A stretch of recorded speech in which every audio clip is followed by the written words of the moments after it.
প্রথম হাইব্রিড ধানের বীজ জিয়াউর রহমান সর্বপ্রথম বাংলাদেশে নিয়ে আসে। আজকে তরুণ সমাজের যারা সেই সময় তৎকালীন সরকারের সময় যাদের এই সরকারের পক্ষেও যারা অবস্থান করেছে তারাও তাদের ভোটটা দিতে পারে না। প্রথম হাইব্রিড ধানের বীজ জিয়াউর রহমান সর্বপ্রথম বাংলাদেশে নিয়ে আসে।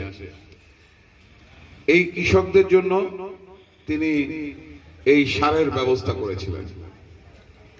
আজকে এই কৃষকের যে সমৃদ্ধশালী যে কৃষক, সেই কৃষকদের জন্য তিনি আগে থেকেই চিন্তা করেছিলেন যে এই বাংলাদেশে স্বনির্ভর বাংলাদেশ তৈরি করতে হবে।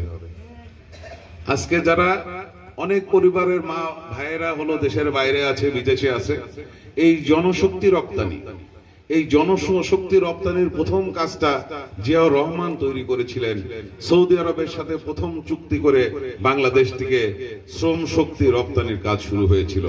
আজকে তার ধারাবাহিকতায় আজকে আমরা অনেক পরিবার স্বাবলম্বিত। আজকে দেখেন বাংলাদেশের রেমিটেন্স, বিদেশে থেকে যারা টাকা পাঠায়, এই রেমিটেন্সের জন্যই আজকে বাংলাদেশের অর্থনীতি কিন্তু চাঙ্গা হয়ে আছে।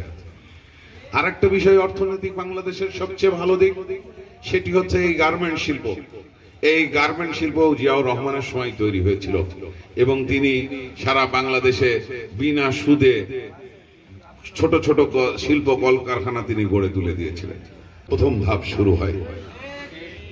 সংগ্রামী বন্ধুরা, আজকে আপনারা এই বাংলাদেশকে পুনরায় গড়ার জন্য, মাদক মুক্ত বাংলাদেশ তৈরি করার জন্য, সামাজিক ব্যবস্থা পরিবর্তন করার জন্য, শিক্ষার ব্যবস্থা পরিবর্তন করার জন্য, আগামীতে যেন আমরা জাতি এবং আমাদের এই সমাজ যেন মাথা উঁচু করে আমরা সমাজের কাছে দাঁড়াতে পারি, এই রাষ্ট্রের যেন আমাদের মাথা উঁচু করে যেন দাঁড়াতে পারি, সেই জন্য আমরা একটি সমৃদ্ধিশীল আগামী দিনের একটা সুন্দর বাংলাদেশের স্বপ্ন দেখি।